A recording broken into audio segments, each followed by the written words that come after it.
तो राधे राधे मित्रों, स्वागत है आपका मेरे नए ब्लॉग में। आशा करता हूं कि आप लोग कुशल मंगल होंगे। और मैं फ़िलहाल अभी 3 दिन के टूर पे निकला हुआ हूं और मैं अभी आपको रिवील नहीं करूंगा, बताऊंगा नहीं कि मैं कहां कहां के लिए निकला हुआ हूं। आप लोग पूरा ब्लॉग देखें और समझ लेंगे कि मैं कहां कहां तक जा सकता हूं और कहां कहां घूमने जा रहा हूँ। मैं पहली बार जो अभी जहाँ पर आया हूँ, आप पीछे का घाट देख सकते हैं। मैं अभी यहाँ पर फ़िलहाल में गंगा जी के घाट पर हूँ, जो माँ विंध्यवासिनी के किनारे पर है। और माँ विंध्यवासिनी के पास आना मतलब कि एक तरह से बोल सकते हैं कि वो हमारे जीवन में 15 साल के बाद हुआ है, क्योंकि ज़्यादा दूर ना होते हुए भी यहाँ पे बहुत बार प्लान हुआ आना, लेकिन नहीं आ पाते थे क्योंकि माँ का कृपा शायद नहीं हो पाता था, इसलिए नहीं आ पाते थे। लेकिन माँ ने बुलाया और माँ की कृपा से हम लोगों ने आज यहाँ पे दर्शन करने का सौभाग्य प्राप्त किया। और यहाँ पे पहले हम लोग अभी स्नान करेंगे और स्नान करने के बाद माँ का दर्शन करेंगे और आप लोगों को भी माँ का दर्शन कराएंगे कि यहाँ पे माँ का मूर्ति कैसा है, माँ का यहाँ का पंडाल कैसा है, माँ का यहाँ मंदिर कैसा है। और यहाँ की जो श्रद्धा है वो तो आपको पता ही है, क्योंकि माँ तो माँ होती है, चाहे वो मिट्टी की हो या अपनी हो। तो हम लोग पहले यहाँ पे स्नान करते हैं, उसके बाद फिर आगे चल के आप लोगों को दिखाते हैं यहाँ पे। राधे राधे, जय माँ विंध्यवासिनी। फिलहाल हम लोग अब यहाँ पे नहा लिए हैं और गंगा स्नान करने के बाद अब हम लोग माँ विंध्यवासिनी का दर्शन करने चलेंगे और आप लोगों को भी दर्शन कराएंगे और उनके कपाट को, उनके मंदिर को, उनके मूर्त को आपको दिखाएंगे कि ये कितना खूबसूरत मंदिर है, कितना खूबसूरत कपाट है उनका। और वो खूबसूरत तो है ही, उनकी मुस्कान आप देख सकते हैं, चल के मैं आपको दिखाऊंगा। और यहाँ पे आज बहुत कम भीड़ है, क्योंकि अभी के समय में सब लोग छठ के लिए घर पे गया हुआ है, तो भीड़ बहुत ही कम है, इसलिए दर्शन बहुत अच्छे से हो सकता है। और फिलहाल हम लोग यहाँ से मंदिर के लिए निकलते हैं और आप लोग को भी दर्शन कराते हैं। जय माँ विंध्यवासिनी। तो आप देख सकते हैं कि हम लोग अब अंदर आ चुके हैं, वो मेन गेट का द्वार है। और यहाँ पे चारों तरफ बहुत ही खूबसूरत बाजार लगा हुआ है, चारों तरफ घूमने के लिए। ये कॉरिडोर जो बनाया है, ये बहुत ही खूबसूरत कॉरिडोर बन चुका है अब आज के समय में, आप देख सकते हैं। यहाँ पे मैं बहुत ही ज़्यादा धन्यवाद करना चाहूँगा यहाँ के जो अभी तत्कालीन मुख्यमंत्री हैं योगी आदित्यनाथ जी का, जिन्होंने यहाँ पे काम किया इस चीज़ को लेकर और काफ़ी अच्छा कॉरिडोर बना दिया यहाँ पे आने जाने का। क्योंकि पहले बहुत ही ज़्यादा दिक्कत हुआ करता था, क्योंकि मेरे पिताजी हमेशा नवरात्र में यहाँ आते हैं, तो वो उन्हें बताया करते थे कि यहाँ पे बहुत ही प्रॉब्लम हुआ करता था आने जाने में। तो फिलहाल हम लोग अपना प्रसाद ले लिए, मैं और अमरीश, ये भी अपना तैयार हो चुका है नहा धोवा कर, मैं भी अपना नहा धोवा कर तैयार हो चुका हूँ। और माँ के दरबार में हम लोग अब हाजिरी लगाने के लिए जा रहे हैं और अपनी मनोकामना को पूर्ण करने की बहुत ही ज़्यादा आस्था के साथ जा रहे हैं। और फिर सोचते हैं कि इसके बाद हम लोग कब माँ बुलाती हैं और फिर हम लोग एक बार आएंगे। तो जय माँ विंध्यवासिनी, जय माँ विंध्यवासिनी। तो फिलहाल हम लोग वहाँ से दर्शन करके यहाँ पे काली खो मंदिर में आ चुके हैं। यहाँ पे हम लोगों ने बहुत नाम सुना था काली खो मंदिर का, तो चलते हैं। और ये बहुत ही ऊपर पहाड़ पे है और बहुत ही खूबसूरत यहाँ पे नज़ारा है, नेचुरल दृश्य यहाँ पे देखने लायक है। वहाँ पे मैं माफ़ी चाहूँगा कि आप लोगों को मैं वहाँ पे उनका दर्शन के साथ एक वीडियो नहीं दे पाया, क्योंकि वहाँ पे अलाउ नहीं था कि मैं फ़ोन निकाल पाऊँ, इसलिए तो उसके लिए मैं क्षमा प्रार्थी हूँ। तो फिर हम लोग चलते हैं और काली खो को भी देखते हैं कि माता का मंदिर ये कैसा है और यहाँ का जो प्रकृति का दृश्य है वो तो काफ़ी खूबसूरत है, वो भी आप लोगों को दिखाते हैं। तो चलते हैं फिर।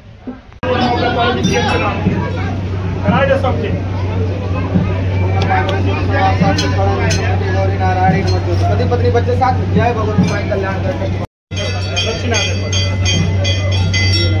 दक्षिणा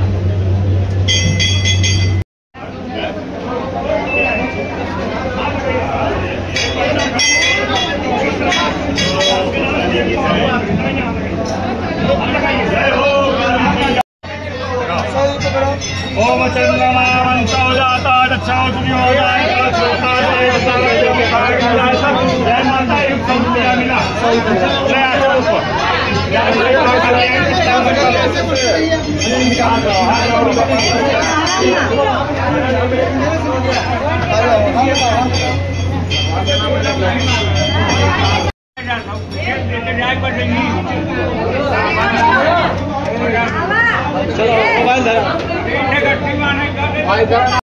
तो फिलहाल हम लोग काली खो से दर्शन करके अष्टभुजा मंदिर आ चुके हैं। और अष्टभुजा मंदिर का भी हम लोगों ने बहुत नाम सुना है, अष्टभुजा माता का भी नाम बहुत सुना है हम लोगों ने। और आप देख सकते हैं मेरे पीछे पहाड़ ही पहाड़ है चारों तरफ। इधर का जो एरिया है, इधर का जो पूरा दृश्य है वो काफ़ी खूबसूरत है और काफ़ी नेचुरल है और बहुत खूबसूरत है। मतलब आप देख सकते हैं इधर का एरिया। अब ये देखिए काफ़ी ऊपर आ गए हैं हम लोग सीढ़ी चढ़ते हुए, और ही अब जस्ट ये पहाड़ चढ़ते हुए अंदर हम लोग जाएंगे और हम लोग मर्दिन का दर्शन करेंगे। और यहाँ पे लुत्फ उठा रहा है यहाँ के नज़ारे का, क्योंकि चारों तरफ गजब हरियाली है भाई साहब, बहुत खूबसूरत। हम लोग की तरफ कैमूर में एक पहाड़ी पड़ता है मां मुंडेश्वरी का, उसी के जैसा यहाँ पे भी दृश्य है। देख सकते हैं आप नीचे तक, कितना खूबसूरत है ये। चलिए अब हम लोग माँ का दर्शन करते हैं आगे चल के। भाई साहब ये नज़ारा देखने में आ रहा है, और देख सकते हैं आप कितना खूबसूरत है ये, देख लीजिए। ओफो, पहाड़ के हम लोग सबसे ऊपले चोटी पे आ चुके हैं, सबसे ऊंचे वाले जगह पे। वो देखिए रोड दिखाई दे रहा है वहाँ पे, लोग तो दिखाई देंगे ही नहीं, रोड ही दिखाई दे रहा है। तो ये रहा माता अष्टभुजा का द्वार, और यहाँ पे लगे हैं लाइन आगे से लेके पीछे तक।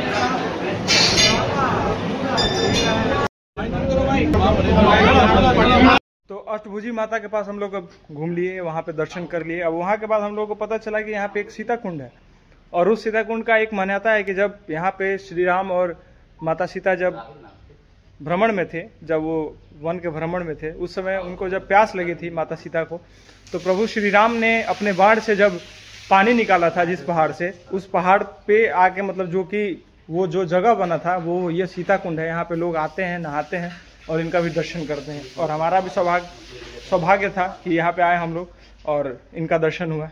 तो आगे चलकर हम लोग देखते हैं कि सीता कुंड यहाँ पे कैसा है। और ये वो कुंड है जहाँ से पानी आ रहा है पहाड़ से, आप देख सकते हैं इधर, ये पहाड़ की तरफ से पानी आ रहा है। बाबा इसका कुछ कहानी बता देते तो बाबा थोड़ा सा। जी बाबा। भगवान जब पिंडदान करने गए हैं जी, तो पहला पिंडदान अपने घर सब्जी किनारे किया जी, दूसरा प्रयागराज इलाहाबाद में, तीसरा यहाँ विंध्याचल में। तो भगवान गंगा के किनारे पिंडदान किए हैं, और सीता माँ यहाँ जी जी इस जगह पर जी अपने शक्ति द्वारा जल निकाल कर स्नान करके अपने पूर्वजों को जल दिया। अच्छा। चौथा काशी, पचवा गया, 5 जगह गया, तभी से बने से बहुत बहुत धन्यवाद बाबा आपका। और ये रहे हमारे प्रभु श्री राम और माता सीता, यहाँ पे इनका मूर्ति भी बनाया हुआ है। और ये माँ दुर्गा है, और ये माँ दुर्गा का एक मूर्त है यहाँ पे। बाबा ने हमें कहानी भी बता दिया। यहाँ पे बहुत खूबसूरत है ये जगह, अच्छी जगह है। तो फिलहाल हम लोग माँ विंध्यवासिनी का, काली खो माता का और अष्टभुजी माता का हम लोग दर्शन किए, और सीता कुंड में भी जाकर हम लोग देखे कि सीता कुंड क्या है, क्योंकि हम लोग पहली बार सीता कुंड में गए थे और सीता कुंड का नाम सुने, वहाँ के बारे में जाने। और हम लोग एक अब ऐसे जगह पे आ गए हैं जिसको दुनिया का सबसे पवित्र जगह माना जाता है। मीन्स कि मंदिर, मस्जिद, गिरजाघर, द्वार कुछ नहीं है इसके आगे। ये जो जगह है उससे भी पवित्र जगह है। यहाँ पे हमारे जीवन का अंतिम सच्चाई ख़त्म होता है। तो आप कुछ लोग तो इसको समझ गए होंगे कि मैं किस जगह की बात कर रहा हूँ। मैं बनारस के मणिकर्णिका घाट की बात कर रहा हूँ, जहाँ पे अंतिम सच्चाई के साथ लोग यहाँ पे आते हैं और यहाँ से अलविदा कह जाते हैं खुद को। उनके बॉडी को लाया जाता है, जलाया जाता है, फिर से लोग उनके थोड़े से रोते गाते हैं, फिर से कुछ समय के लिए उनको याद करते हैं, फिर जाते जाते हंसते खेलते घर चले जाते हैं। पता भी नहीं चलता है कि किसी के लिए वो रोते हुए आए थे, और उन्हीं के चलते यहाँ पे आते हुए वो हंसते हुए भी चले जाते हैं, और वो खाते भी हैं, पीते भी हैं उनके लिए ही। तो आप सोच सकते हैं कि जीवन में ऐसा कुछ नहीं है जो कि हम लोग यहाँ से लेके जाने वाले हैं। सब कुछ यहीं पर रह जाएगा। आप कुछ भी कमाइए, कुछ भी कीजिए, आज इसके साथ आपका जैसा व्यवहार रहेगा वही आप यहाँ पे छोड़ के जाओगे।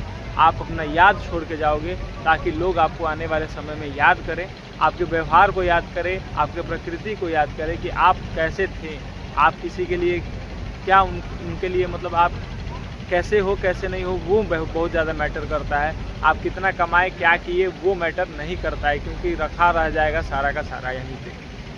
तो अभी मैं आपको लोगों को दिखाता हूँ कि यहाँ का दृश्य क्या है, और उसके बाद हम लोग फिर यहाँ से निकलते हैं जहाँ हम लोग को निकलना है। तो फिर मिलते हैं आने वाले समय में। जल रही है चिता, सांसों में है धुआं, फिर भी आसमान में है जगी।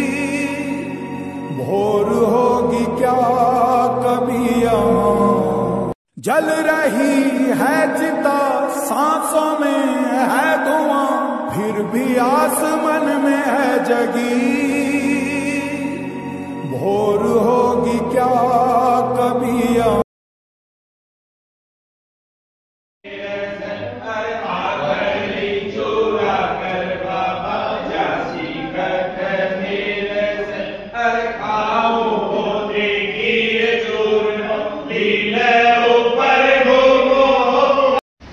जय श्री श्याम। और हम लोग अब खाटू श्याम में आ चुके हैं और खाटू श्याम तो मेरा चौथी बार है और ये तीसरी बार आया है। और पिछली बार मैं तो अकेले आया था और अकेले आप लोगों को पूरा दर्शन कराया था पैदल चल के।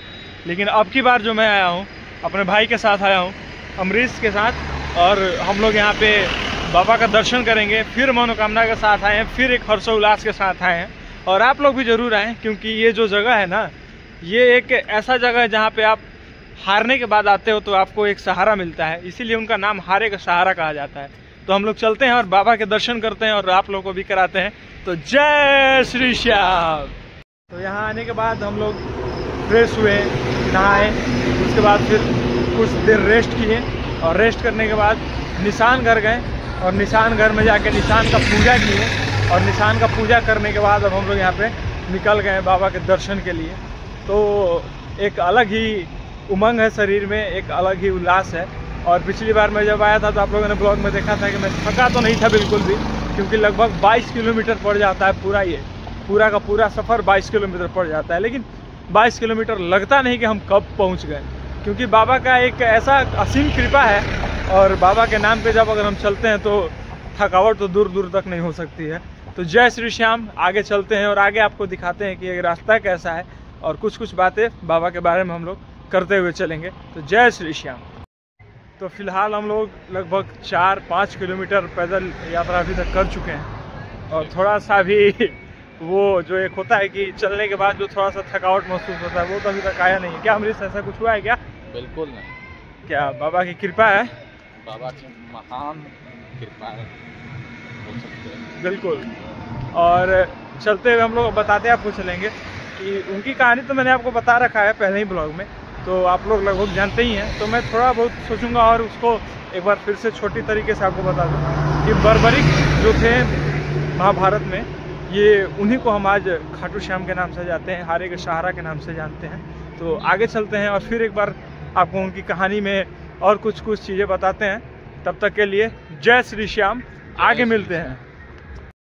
तो हम लोग थोड़ा रास्ते में रुक के ये देखते हैं ये क्या लिखा हुआ है यहाँ पे।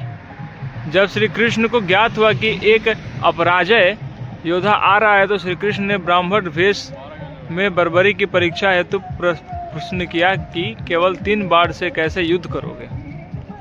ये प्रश्न उन्होंने था कि ये जो 3 बाण जो तर्कस में आपको दिखाई दे रहे हैं ब्राह्मण देव, ये पूरे युद्ध को ख़त्म करने के लिए काफ़ी हैं और वो सच में काफ़ी थे। तो उन्होंने उसकी परीक्षा लेने की बात कही और बोला कि जो ये पेड़ है, इस पेड़ के सारे पत्ते को तुम भेद दो और उसके बाद मैं मान लूँगा कि तुम्हारे पास ये जो 3 बाण है इसमें वाकई शक्ति है। तो उन्होंने उस बात को माना और अपने तीर को चलाया और तीर को चलाते हुए सारे पत्ते को भेद भी दिया। लेकिन जब श्री कृष्ण जो थे वो तो काफ़ी नटखट थे, आपको शुरू से पता है और उनके बारे में अच्छे से आप जानते हैं। तो उन्होंने एक पत्ते को अपने पैर के नीचे रख लिया था और पैर के नीचे रखने के बाद जब एक बार जाकर उनके पैर के पास लगा तो वो बोले कि ब्राह्मण देव, इस पैर को आप हटा लो, क्योंकि एक जो पत्ता है शायद आपके पैर के नीचे है, ये उसे भेदने के लिए जा रहा है। तो बोलो जय श्री श्याम। वो इतने महान थे और उनके तर्कश में 3 जो बाण थे वो किसी को भी हराने के लिए बहुत ही ज़्यादा काफ़ी थे। तो लगभग 12 किलोमीटर हम लोग पैदल चल के आगे आ चुके हैं और मेरी आवाज़ से आपको लग रहा होगा कि अभी तक थोड़ा भी थकान हमें तो महसूस नहीं हुआ है। क्या अमरीश, अभी एक भी बार थकान महसूस हुआ तुम्हें? ये गाना सुन रहा है, ये सुनने में थोड़ा टाइम लगाया। क्या हमें अभी तक थकान महसूस हुआ क्या? ऐसा कुछ 1% भी नहीं। ये बाबा की कृपा है भाई साहब। मैं बोल रहा हूँ कि आप लोग एक बार ज़रूर आओ। ये जो धाम है ना, अच्छों का सहारा है, तो आप लोग ज़रूर आओ, उनको एक बार सेवा करने का मौका दो और आप भी तन मन धन से लगो और कुछ चीज़ बाबा पे छोड़ दो, तो फिर जीवन में जल्दी किसी के सामने हाथ फैलाने की जरूरत नहीं पड़ेगी, झोली फैलाने की जरूरत नहीं पड़ेगी। और जय श्री श्याम। जय जय श्री श्याम। तो कुछ समय और है जो हम लोग अब तोरण द्वार की तरफ के लिए निकल चुके हैं, और तोरण द्वार पहुंचने के बाद फिर सुबह की आरती है, जो सुबह की आरती में हम लोग शरीक होंगे। वहाँ पे बाबा का दर्शन करेंगे, और दर्शन करने के बाद फिर से हम लोग वहाँ पे प्रसाद चढ़ाएंगे और बाबा से मनोकामना करेंगे। और आप लोगों के लिए भी मैं कुछ ज़रूर मांगूंगा कि आप लोग हमेशा खुशहाल रहो, स्वस्थ रहो, मस्त रहो। ये कामना के साथ हम बाबा के पास जाएंगे और फिर आगे चलते हैं, और तोरण द्वार पहुंचने के बाद फिर हम आपसे मिलते हैं। तो जय श्री श्याम। जय जय श्री श्याम। तो फाइनली हम लोग 21 किलोमीटर पैदल पग यात्रा को पूरा करते हुए और तोरण द्वार के सामने आ चुके हैं। और क्या अमरीश, क्या हाल चाल है? हम मजे में। जय श्री श्याम। तो अब हम लोग यहाँ पे आ गए हैं, और यहाँ का भी नज़ारा आपको दिखाते हैं कि यहाँ का नज़ारा कैसा है। तो आपको देखने के लिए मिलेगा यहाँ का नज़ारा, और तोरण द्वार कितना खूबसूरत सजा हुआ है, क्योंकि 1 नवंबर को बाबा का जन्मदिन है। उसको लेकर यहाँ पे बहुत ही खूबसूरत सजावट हुई है, वो भी आपको दिखाते हैं। जय श्री श्याम।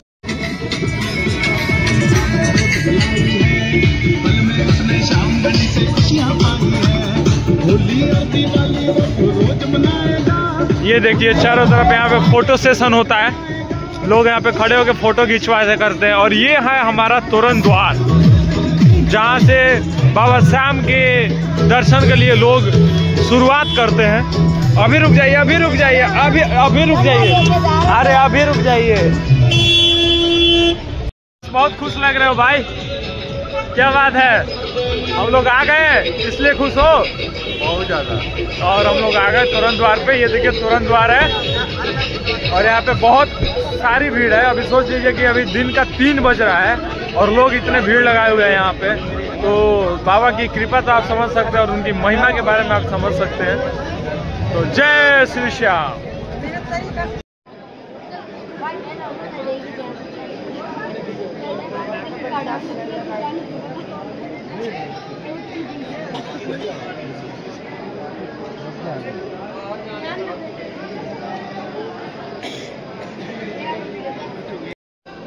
काफ़ी मेहनत और मशक्क़त के बाद हम लोग अब अंदर आ चुके हैं और बाबा का दर्शन करेंगे। आप लोग देखें कि कितना भीड़ था बाहर में, और वो अब जाके द्वार खुला है, तो अब जाके हम लोग को दर्शन होगा। और अभी धीरे धीरे इसको खोल के सजाया जाएगा, क्योंकि 4 दिन के अंदर में बाबा का जन्मदिन आ रहा है 1 नवंबर को। तो उस दिन जब ये सजेगा तो ये 1 पीस लगेगा देखने में। उसको देख के इसको सजाने की भी प्रक्रिया शुरू हो रहा है धीरे धीरे। और हम लोग चलते हैं और बाबा का दर्शन करते हैं। बहुत ही भीड़ है, ठीक ठाक भीड़ है, लेकिन भीड़ इससे कहीं ज़्यादा रहती है। अगर छठ और दिवाली का बात नहीं रहता तब यहाँ पे भीड़ देखने में आता है। तो फिर चलते हैं, बाबा का दर्शन करते हैं और आप लोगों को भी कराते हैं। जय श्री श्याम।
तो फाइनली हम लोग सबसे पहले माँ विंध्यवासिनी का दर्शन किए, काली खो माता का दर्शन किए, अष्टभुजी माता का दर्शन किए, सीता कुंड भी घूम लिए। और सीता कुंड घूमने के बाद हम लोग फिर ट्रेन से अपने यहाँ पे खाटू श्याम में आए और 22 किलोमीटर की पग यात्रा करके बाबा का दर्शन किए। और दर्शन करके उनसे मनोकामना पूर्ण करने की एक आस्था के साथ आए थे हम लोग। और बहुत ही खूबसूरत पल रहा ये हमारे लिए, क्योंकि मैं तो पिछली बार अकेले आया था, लेकिन अब की बार मैं अपने भाई के साथ आया था, अमरीश के साथ। तो और अच्छा लगा, बात करते हुए हम लोग निकल गए बाबा की महिमा की बात करते हुए। और फिर अगली बार हम फिर मिलते हैं आप लोगों से, और प्यार दुलार आशीर्वाद आप लोग का बना रहे। तो मैं कोशिश करूंगा कि मैं रेगुलर आप लोग के साथ जुड़ूंगा। तो फिर जय श्री श्याम, फिर मिलते हैं। राधे राधे।